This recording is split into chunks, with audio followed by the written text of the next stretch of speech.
So last week I said if HIMS, ticker symbol HIMS, could not stay above support at $44, then you guys should look for a pullback to $42.80. Take a listen. Support for HIMS is going to be at $44 per share. If the stock cannot stay above this level, then look for a 3% pullback to $42.80. Looking at the current chart, you guys can see that my analysis was 100% accurate. And to be honest, this prediction was quite easy because of this bear flag right here, which was already predicting more downside for the stock. With that said, if you'd like to know where the markets and your favorite stocks are headed next, then consider subscribing to the channel. Now let's jump over to Marvell, ticker symbol MRVL. So last week I said if the stock could not stay above $70, then look for a pullback to $63. Take a listen. The current support for Marvell is going to be at $70 per share. If the stock cannot stay above this level, then I want you guys to look for a pullback to $63. And once again, you guys can see that my analysis was 100% accurate. Now, JP Morgan says that the markets will reach new all-time highs this year and next year. Take a listen.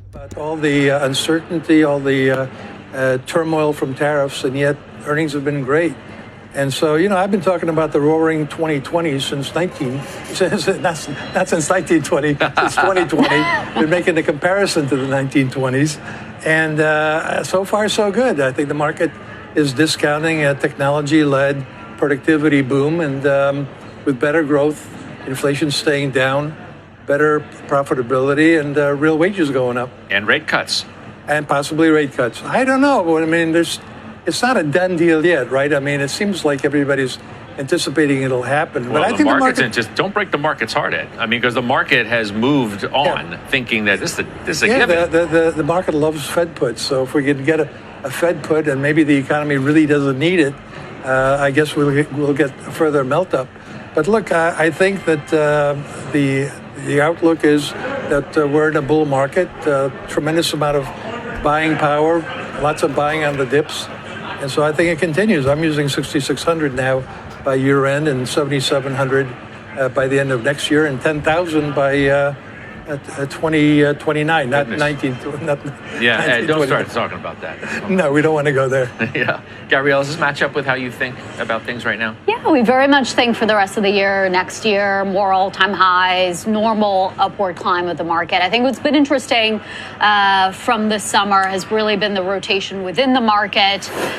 So clearly these mega cap tech companies are doing very, very well. Incredible earnings. It's just the magnitude of the earnings beats have been decelerating, and so you're seeing a nice rotation within the AI theme to also include software infrastructure, and of course to include physical infrastructure, including utilities, industrials. So it's already moved on to that new phase of the theme, which is really encouraging.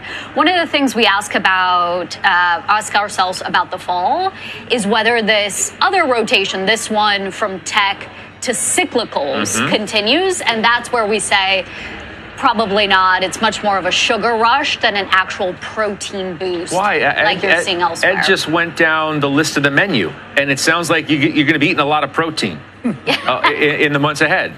Why is it just a sugar rush? I think it makes sense to have a bounce off the lows, low expectations for the group, a lot of doom and gloom, especially in April. But if you think about it, next year, we personally just expect a re-acceleration due to tax rebates from the fiscal bill, but then a deceleration again to settle around normal growth patterns. If you think about Fed cuts, we think they're very gradual and just getting back to normal from 4 to 3. And then lastly, if you think about a lot of these cyclical sectors, consumer discretionary, small caps, autos, still very vulnerable to margin pressure from tariffs, and that story we don't think has completely played out yet. Now, during the market's last trading session, the Nasdaq ended the day down more than 1%, and the S&P 500 finished the day down 0.60%. With that said, I am relatively bearish on the markets, but if we do make new all-time highs, I want you guys to look for the Nasdaq triple Qs to head to 599, and for the S&P 500, I want you guys to look for a run to 652. Now, going into the rest of the video, I have some important levels for you guys to watch on SOFI Technologies, ticker symbol SOFI, ARM Holdings, ticker symbol ARM, and Amazon, ticker symbol AMZN. Let's go ahead and start with SOFI Technologies, ticker symbol SOFI. So current support for SOFI is going to be at 24.30. If the stock cannot stay above this level, then I want you guys to look for a 5% pullback to 23.44. If that level breaks, look for a pullback to 22.38. And from current price, we're looking at a decline of 9%. Overall, from Friday's closing price, I'm looking for a 20% pullback to 20.21. Now to the upside, if SOFI can stay above current support, then I want you guys to look for a 3% run back to 25.73. And if the stock can get above 25.73, then look for a run to 26.31. And if buyers can push the stock above 26.31 and use this level as support, then we could possibly see a run to 27.33. And from current price, we're looking at a return of over 10%. Overall, to the upside, we could see SOFI stock head to $29 per share. And if it does, I would definitely be risk off.